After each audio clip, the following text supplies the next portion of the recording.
Winning a prize has always been a fascinating thing, and the winners are always adored. Greetings of the day to the listeners. Today I am Motherite Aarzoo Kaushal, a student of class plus 1 science. I am here to share my journey of becoming a national rifle shooter.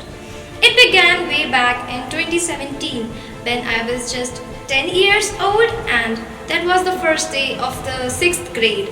New dress, new shoes, new school, new friends, and everything seemed to be new. The fun was like on the seventh sky, and that was the bell struck, and that was the PT period. We rushed to the grounds. We were given two options to choose either the games with the friends or going to the room. The room was the most fascinating thing. Being a 10-year-old child, the curiosity ran over my head.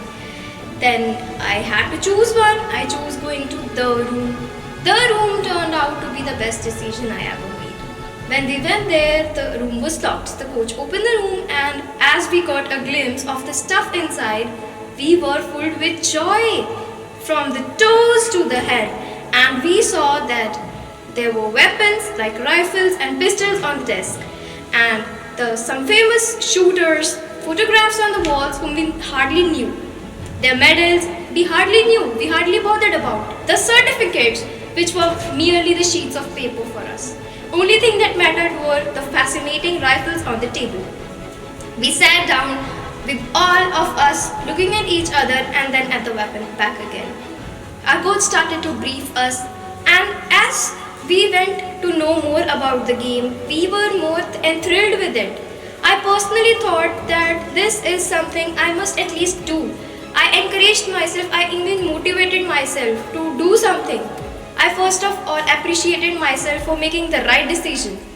And the very first time I got hold of a rifle, I was like, yes, this is my thing. I can do it. I have to do it. I have to do something different, something like never done before.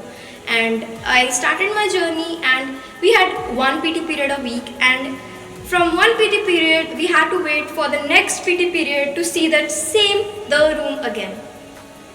Now that 1 week was completely missing from my life. That 1 week was like a question mark, but the only thing I knew was one PT period to the other PT period to the other PT period, and it went on. Now it was the time of the competitions. I was selected from the school level for the matches, and now it was 1 week to the match. My coach sent me to talk to my family about that. I have chosen the game and I have to head on for the matches. So when I got back home, I was tensed. I didn't know what to do. So my father came back. We had meal together, and now he was in a happy mood. We were sitting together and having a nice conversation. And he was cutting down some fruits, slicing the fruits alongside. And when I told him that, Dad, I want to talk to you something, and he was like, okay, go for it. And I said, I want to opt for a game. He said, okay, you can choose basketball or skipping or something like that. I said, I'm sorry, I have already chosen one. I am sorry I didn't tell you earlier, but I want to go for rifle shooting. And he was just slicing, and he dropped the knife. And he was like, are you serious? You know what rifle shooting is? Not even a single person from my family has ever gone for any such events. Now you're talking about a rifle? No, I think you must not go for it. You must focus on your studies and do well. You are like a brilliant student. You are an A1 grader, and you must go for your studies. Focus on it. Don't get distracted. And I was like, I'm sorry, Dad, but I really want to do that. He was like, no more arguments, girl. Just go and study. And I was filled, my eyes were filled, my heavy heart, and I ran to my room. Next day morning, I rushed to my coach. He asked me that, have you talked to your family about it? And I said, I'm sorry, sir, I couldn't make it. He said, no, I must not go for that. And he said, okay, what did they say? I said that they are saying me to drop the game. And then he was like, okay, don't talk about it again. And I was like, what about the matches? And he said, we'll see to it some other day. And I thought, he is not like going to take me for the matches. And I said, sir, are you not, I'm not going to play. And he said, okay, we'll talk about it later. He just gave me a smile and he walked away. The week passed, I was sad and down, and I was like, why did my parents don't allow me? And that's genuine thing for a 10-year-old child to think like that. But the week passed, now it was the competition day. The morning assembly, the prayer went, and then heading to the national anthem. Then sitting down, and the classes began, and there was an announcement. Sorry for the disturbance. Aarzoo Kaushal from class 6P, please report in the office. And I rechecked. I asked to recheck that was that a call for me, and my class teacher said that yes, it was a call for you. Head on to the office. As soon as I reached the office, I was said that bring along your bag and your sport shoes, and now you have to go for your matches. I said I'm sorry, I couldn't convince my family, so I have to drop this year. So they said that talk to your coach about it, and sir said that keep quiet, bring your stuff and rush to the car. And we went there, and on way to the match I was crying, tears rolling down here and here. I was crying because I was scared. I didn't know what my dad is going to do, and the biggest fear was that I went from the home to the school for the school, but now I am not at school. So what is it going out to be? What is it going to turn out to be? It was like the competition, we reached there, I played well. That was the 5th shot of my life. Like before that competition, I only had 4 shots. And that the 5th shot I ever shot in my life, that was the competition shot.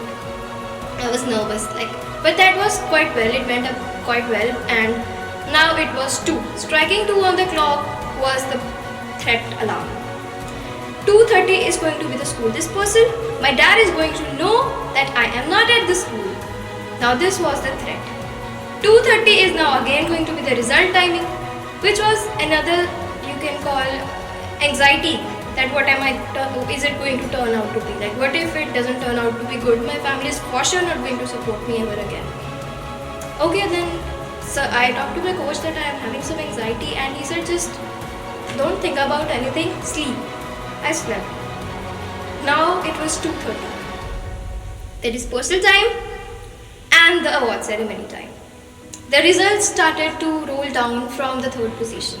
The bronze medal, that was not me. The silver medal, that was not me again. But the gold medal, I was not at all expecting it. I was like, okay, I couldn't make it this time.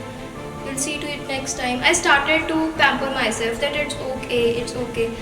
But the gold medal call was for Aarzoo Kaushal. That moment was a really happy moment and an emotional moment as well, because I never thought I'm going to get the gold straight away. And then I was really out of my senses, I was numb for a few seconds, and then I looked towards my coach, and he already had my father's contact pad open, and he just rang him up. He said that we are here at the matches and she got a gold. And we were I was already senseless. I couldn't talk to my father at that time. Then my coach had a conversation, and my father couldn't believe his ears. He was like, did she really make it? And so I was like, yes. Then my father reached the spot. He brought along my favorite chocolates. He came smiling, and that was the most relaxing moment. I know that even the medal was not that happy moment for me. The moment to see him smiling and coming towards me. He came to me, he hugged me, and he pampered me.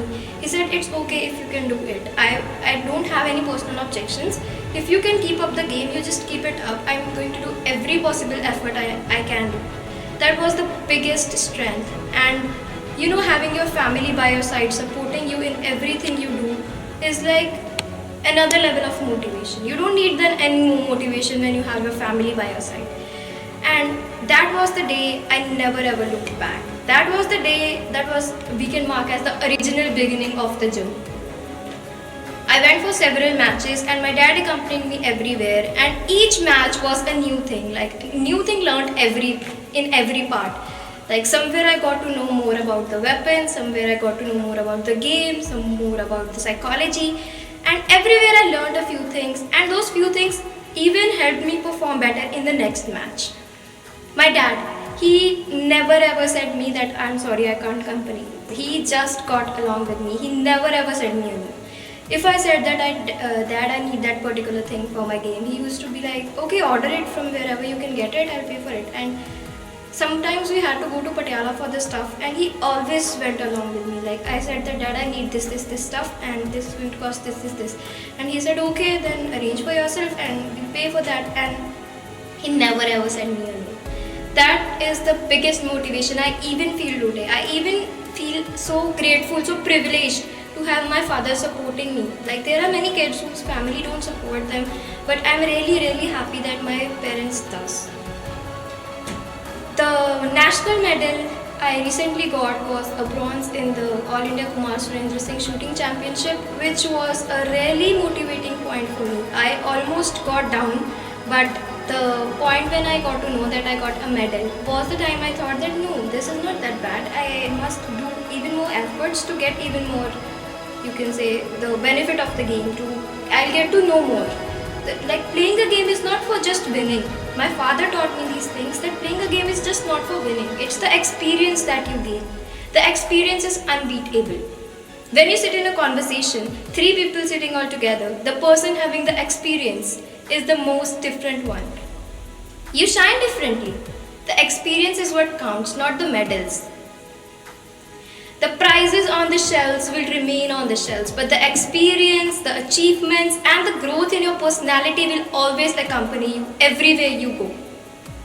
Being a sports person, the biggest point, the biggest plus point, or the biggest positivity of being a sports person is you are enough for yourself. You are enough to motivate yourself, to support yourself, and you need not rely on anybody for anything. You must be enough for yourself.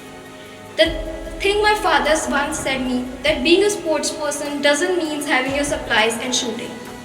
You have to be a sports person socially, mentally, physically, emotionally, and in every aspect of your life. If you can do it, keep up the game, or just give it up, study, focus on your studies, and get some other line. I felt it hard. I really recognized that yes, that's the point I need to work on. I worked on it and I overcame it. Then the medals. The national medal I got at All India Kumar Surendra Singh Shooting Championship, it held at Aarzoo in the West Bengal, and that was a medal in the team event, which was completely unpredictable. I had no idea I'm going to get a bronze, but we made it. And I was not that happy as my father was. I could see the smile, like his smile wide on his face and tears rolling down his cheeks, and that was a moment he hugged me like it was the greatest achievement. And every match he always says me that give your best and Shiva will manage the rest. That's true. He does. He really does. We can only give our best. We do our best and we get back the stuff we give. Put in your efforts. Your efforts are only something you can do. You can't do anything else. For the next match, I don't look forward for the medal. I look forward for making an improvement. At least 10% more than what I gave this time, I'm going to give for the very next time. This is the spirit that keeps me going every time, and the staff, the faculty here really helped me, and like sometimes I have to miss the school or I can't attend the school for long times.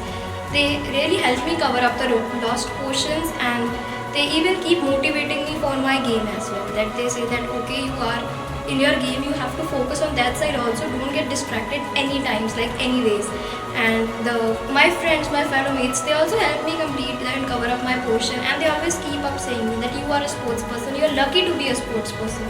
Keep the spirits high and just don't give it up. So the society also plays a very important role in your growing up as a sports person.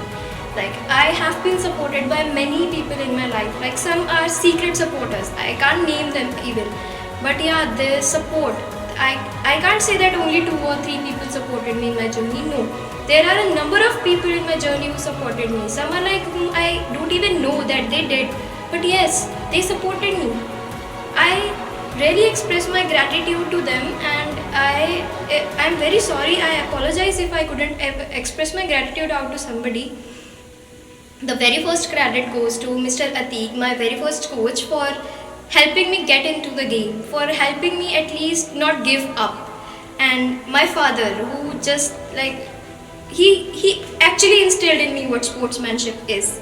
I started the game, I was just a shooter, I was not a sports person. He got me to know what sports person is, what's the spirit is. He taught me and I instilled in myself, and that's what I am today, standing right in front of you. A very special thanks to Mr. Matish Kumar, who is currently guiding me and helping me to even more embellish my game and to embrace myself and to do way more. And now the current goal is the Olympics 2024, and now we are looking forward for medals. And the best part, the most motivating part that the coach says is that you kids are like the Olympic rings, and each Olympic ring has a medal, and I want it. And that's the thing that keeps you going. Have a goal, start with small goals. Achieving small goals, then achieve it, make it into a big set. That big set will forever count in your journey. At last but not the least, I would like to express my heartfelt gratitude to the principal, the staff, and my fellow mates who always helped me and gave me an opportunity to express my journey, my story with you, to share my story with you. And thank you so much. Gratitude is never expressed enough. Thank you.